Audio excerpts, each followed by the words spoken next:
Thank you, Deputy Speaker. I rise to speak on the Government Business Program. In doing so, I'd firstly like to welcome everybody back to the new parliamentary year and to acknowledge the hard-working parliamentary staff, clerks, security, electorate officers, speakers and all that make sure this place functions effectively, especially, of course, the member for Rowville, the father of the House. I also acknowledge the hard work of the whips, leaders and managers of government and opposition business on all sides, and particularly would like to welcome my colleague, the member for Evelyn, to the role of Manager of Opposition Business. On Labor's Government Business Program itself, the Coalition will be opposing it for the reasons outlined by the Manager of Opposition Business. On the organisation of this Government Business Program, this appears to be a government that increasingly doesn't seem to know what it's doing. First, we were only sent the first version of the Government Business Program after 6:30 p.m. last Thursday night. Under the Allen government, it's continually been like this, whereas we normally had the Government Business Program well before 5 p.m. on a Thursday under Andrews. This Government Business Program set out that we would consider and guillotine 3 bills. Order. Referred to by their proper titles. Sorry, Deputy There's Speaker. no point of order, Leader of the House. The member for Morning to continue. Now, as I mentioned, this Government Business Program set out that we would consider and guillotine at the time 3 bills: the Retirement Village Bill, the Consumer and Planning Bill and the Anti-Vilification Bill. However, at 8:08 p.m. last night, the government then sent out a revised business program where they will only now consider and vote on the Retirement Village Bill and the Consumer and Planning Bill. They've said that we'll still look to debate the Anti-Vilification Bill this week, but will not guillotine debate on this alongside the other 2 bills.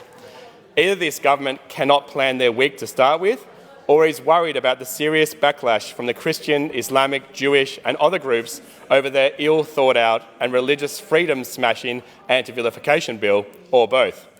Overall, though, it's a bit worrying that this Labor government have had a 2-month break from parliamentary sittings to prepare and still couldn't get their original Government Business Program right. Now, you'll have to excuse me, I'm a little bit nasally today at the end of a cold, but it seems that this government has also caught a cold and equally cannot handle the heat. And so this Government Business Program reflects an unwell government that's increasingly worried about crashing polls, the most recent putting Labor's primary vote at just 22%. That could have explained some of the bills put forward in the Government Business Program, combined with the Premier's recognition of Labor's failed bail laws. One of these bills is the Retirement Village Amendment Bill. This is meant to be the most significant reform in decades, and the government has taken about 6 years to reach this point.